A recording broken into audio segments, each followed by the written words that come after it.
Kembali lagi di Cahaya Hati Indonesia. Para pemirsa semua yang ada di rumah dan di studio, kita sekarang masuk kepada jamaah bertanya. Insya Allah guru-guru kita yang hadir tengah kita akan menjawab pertanyaan-pertanyaan yang pemirsa berikan kepada kita melalui media sosial @cahayahati_inews.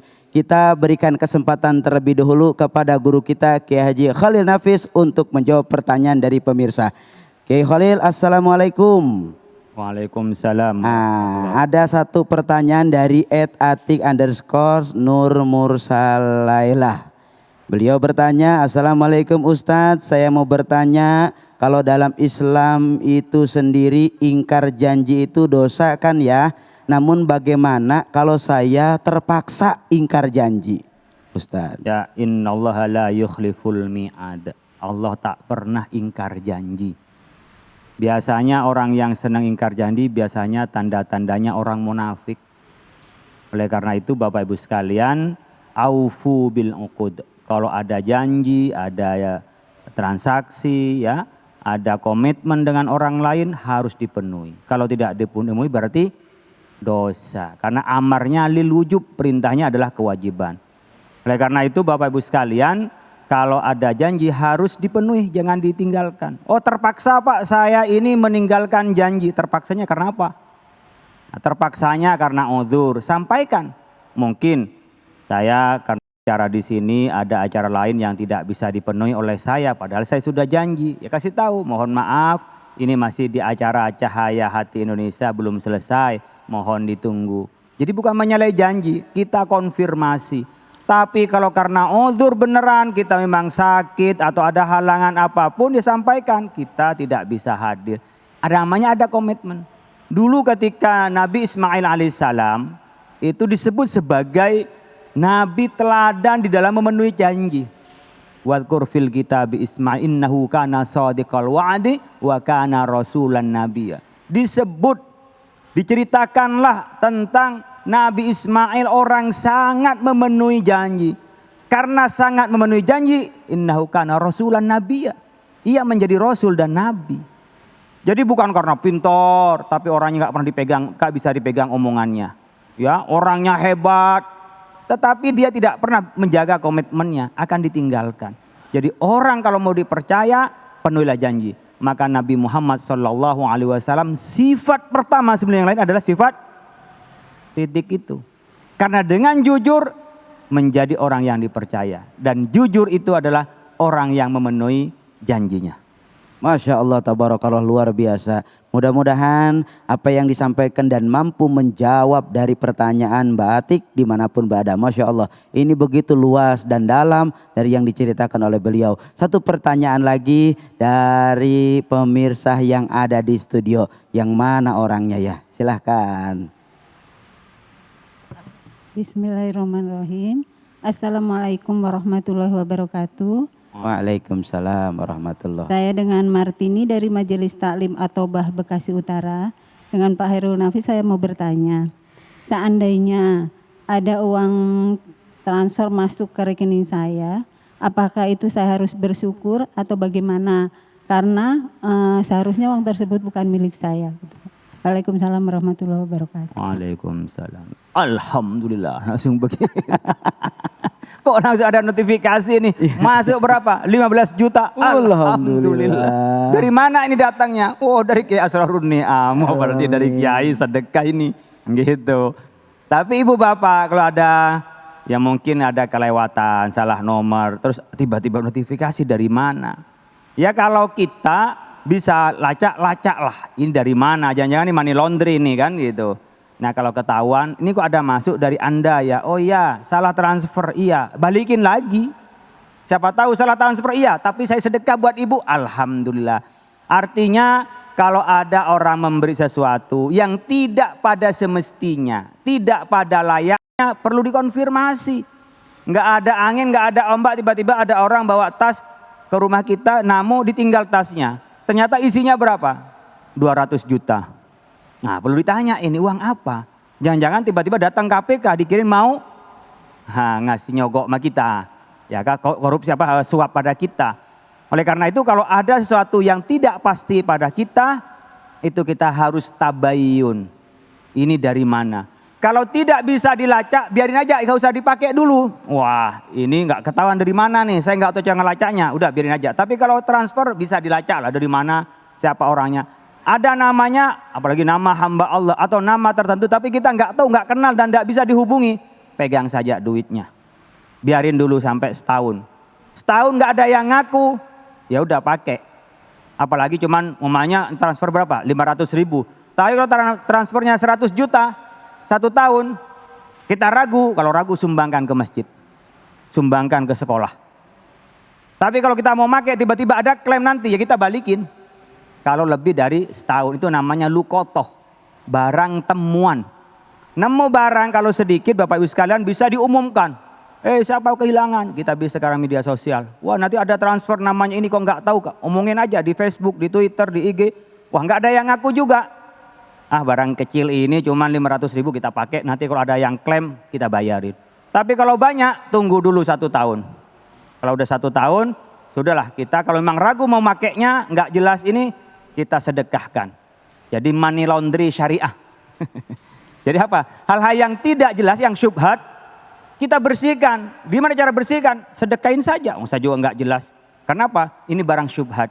Nggak jelas halal dan tidak jelas haramnya. Kalau kita mau baik-baik, tinggalkan yang syubhat. Pastikan yang halal, tinggalkan yang haram. Masya Allah, luar biasa. Guru kita telah begitu banyak menjelaskan wal halalul bayyin, bahwasanya haram itu jelas nyatanya dan halal itu pun jelas nyatanya. Sehingganya Masya Allah apa yang beliau tadi sampaikan begitu banyak ilmu yang bermanfaat dan moga-moga jadi petunjuk buat kita semua. Terima kasih Kiai Khalil Nafis. Selanjutnya pertanyaan untuk guru kita Kiai Haji Profesor Asrorun Niam. Assalamualaikum guru. Bagaimana jika kita pernah nge-share atau ngasih hal yang nggak benar yang dosanya akan terus ngalir sebanyak orang yang ngerjain? Apakah dengan kita taubat dosanya akan diampuni atau bisa terputus? Bagaimana ini guru? Ya, terima kasih. Pertama hati-hati kalau nge-share, apalagi di media digital seperti hari ini. Begitu kita share, sudah nggak bisa kita kendalikan. Viral, Iya, iya. nggak bisa lagi dikendalikan. Makanya hati-hati sebelum ada penyesalan. Begitu kita nge-share barang buruk ditirukan oleh orang lain, kita dapat dosa double. Dosa nge-share barang buruk, dosa ditirukan oleh orang. Man sanna fil islami sunnatan sayyi'ah fa alaihi wizruha wa wizru man amila biha. Makanya hati-hati nih sebelum nge-share. Kemudian kalau sudah terlanjur, keperucut, atau awalnya masih era kegelapan nih, masih jahiliyah. Nge-share foto bugil, nge-share macam-macam lah. Nge-share umpatan-umpatan yang gak patut kepada orang, kepada kelompok yang gak kita sukai. Setelah itu kita paham, ternyata itu salah, kita menyesal. Tapi itu sudah bergulir. Gimana cara taubatnya? Yang pertama, ada penyesalan kita. Syurutut taubah ada 3. Yang pertama ada penyesalan. Kemudian yang kedua al-iqla' anidzunub. Sejauh mungkin kita bisa take down itu. Yang masih bisa kita kendalikan, kita turunkan. Di Facebook kita, di IG kita, dan berbagai platform digital yang kita punya. Kemudian al-azmu alla yatakarrar, komitmen untuk nggak ngulangi. Nah kepada orang yang nyimpen, jangan diteruskan. Jangan juga dicari-cari kesalahan orang yang sudah taubat. Nggak boleh. Man satara musliman satarahullah yaumal qiyamah. Barang siapa yang nutupi aib orang muslim, dia akan ditutupi aibnya nanti di hari kiamat. Mafhum mukhalafahnya, kalau orang biasa nyari-nyari kesalahan orang, nyebarin aib orang, dia suatu waktu aibnya akan dibuka oleh Allah Subhanahu wa taala. Dan kalau orang sering menghina orang, dia akan dihinakan. Man istakhaffa bin nas ustukhiffa bih. Barang siapa jelekin orang, padahal orang sudah taubat, kita suatu waktu akan terhina. Na'udzubillahi min dzalik. Wallahu a'lam. Allah luar biasa yang beliau sampaikan menjawab dari pertanyaan para pemirsa yang ada di rumah. Bu, bu, bu, bu, bu, bu, bu. Makanya jangan suka curhat sama orang. Ibu cerita abis-abisan sama orang. Besoknya berantem. Kira-kira diomongin apa kagak? Mana orangnya? Jangan sampai begitu. Luar biasa guru kita mengajarkan kepada kita untuk menjaga kehati-hatian. Jangan sampai kita malah menjadi pelaku yang merusak bukan untuk orang lain, tapi juga merusak pada diri kita. Tenang guru, ada 2 pertanyaan lagi. Lanjut Gu, silakan ibu-ibu yang cantik, yang luar biasa yang akan bertanya kepada Kiai Haji Asrorun Niam. Dipersilahkan. Assalamualaikum warahmatullahi wabarakatuh. Waalaikumsalam warahmatullahi wabarakatuh. Dari Majelis Taklim At-Taubah Harapan Jaya Bekasi Utara. Pak Ustadz, saya mau nanya, semisal ada teman baik yang ingin merawal kita, namun jika kita tolak, dia akan sakit hati. Terus saya harus bagaimana Pak? Mau bagaimana Ibu? Benar-benar. Ya, terima kasih. Jadi hadisnya tadi jelas. Kalau dia berinisiasi datang ke tukang ramal, kemudian dia bertanya tentang nasib, maka sholatnya enggak diterima selama 40 malam. Karena apa?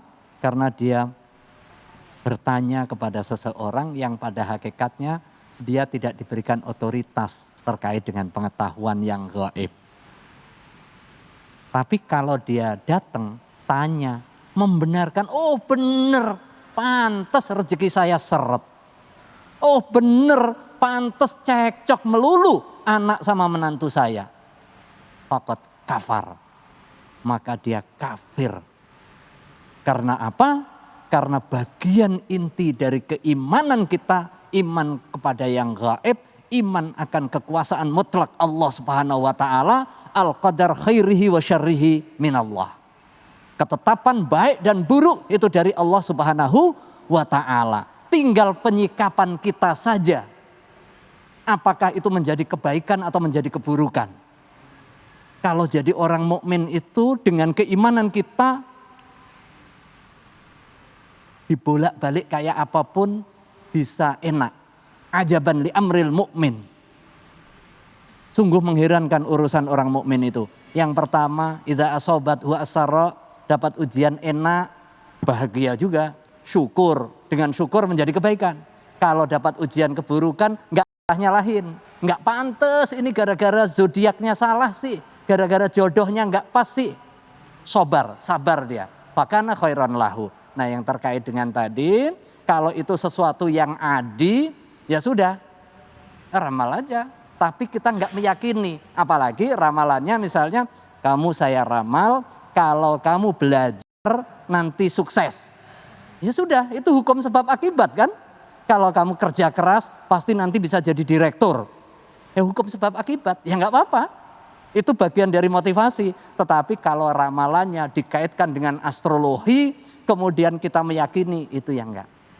Wallahu a'lam bishawab. Masya Allah, tabarakallah guru. Lanjut, lalu bagaimana menjaga diri kita dari perbuatan syirik? Nah ini yang paling penting.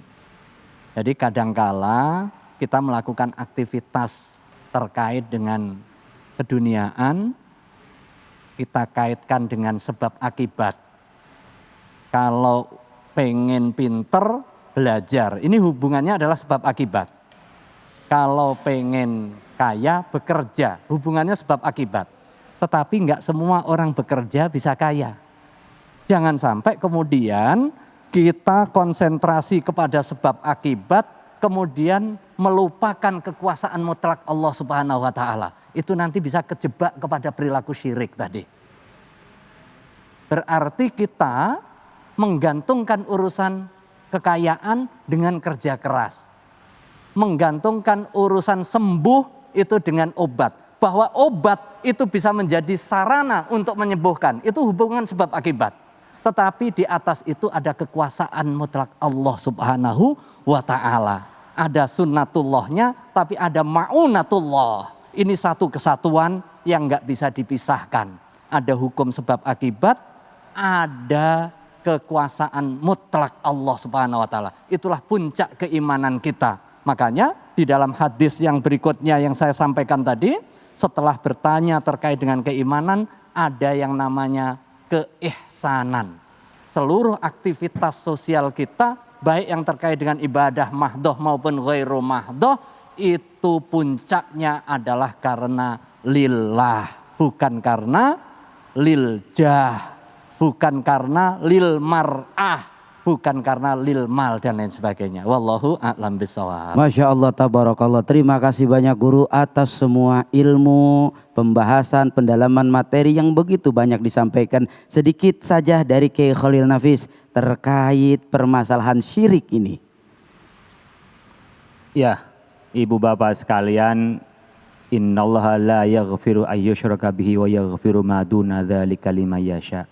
Seluruh dosa oleh Allah akan diampuni kalau Allah berkehendak, kecuali syirik. Syirik itu ada yang syirik asghar, ada akbar. Yang paling tinggi ketika Allah disekutukan dengan yang lain, itu tidak akan pernah dimaafkan oleh Allah. Jadi kita menyembah Allah, menyembah selain Allah. Menyembah apapun, menyembah patung lah, menyembah batu lah, menyembah tasbih lah, menyembah harta lah. Menyembah apa? Jimat lah kalau disembah itu semuanya. Menyembah boneka kayak itu juga. Tidak akan diampuni kalau disembah.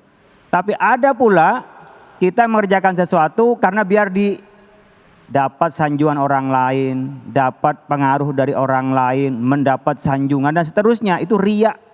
Riya anas, itu namanya syirik asghar. Dia tidak sampai keluar dari Islam, tetapi dia tidak memiliki arti apa-apa dari amalnya untuk mendapatkan ridho dari Allah. Ngasih beras biar dipilih jadi anggota dewan, ngasih supermi ya biar kelihatan dia orang kaya. Wah itu kan, ngasih pinjem duit sama teman padahal gak punya duit biar apa, kelihatan hebat. Nah hal-hal yang seperti ini adalah riya, gak ada efek untuk mendapatkan kebaikan, mendekatkan diri kepada Allah. Yang mungkin paling pol dapat kebaikan dunia, tidak untuk dapat di akhirat. Oleh karena itu tinggalkan syirik. Apalagi syirik akbar, sudah hilang semua. Makanya kita kalau doa jangan lupa kepada Allah Subhanahu wa taala, amitna 'alal iman. Amitna 'alal iman. Ya Allah berikan kami ini rezeki mati dalam keadaan membawa iman, hanya tauhid, akidah kepada Allah Subhanahu wa taala. Masya Allah, tabarakallah, subhanallah, begitu dalam, begitu luas, begitu menarik apapun semua yang disampaikan oleh kedua guru kita yang mulia ini. Bagi para pemirsa yang ingin bertanya tentang permasalahan dalam pandang sudut Islam, maka boleh kirimkan pertanyaannya ke Instagram kami di @cahaya_ainews. Insya Allah pertanyaan-pertanyaannya akan dijawab nanti oleh guru-guru kita semua. Pemirsa, setelah ini kita akan ngaji yuk bersama guru kita Ustadz Munawir Ngacir. Jangan kemana-mana, tetap di Cahaya Hati Indonesia.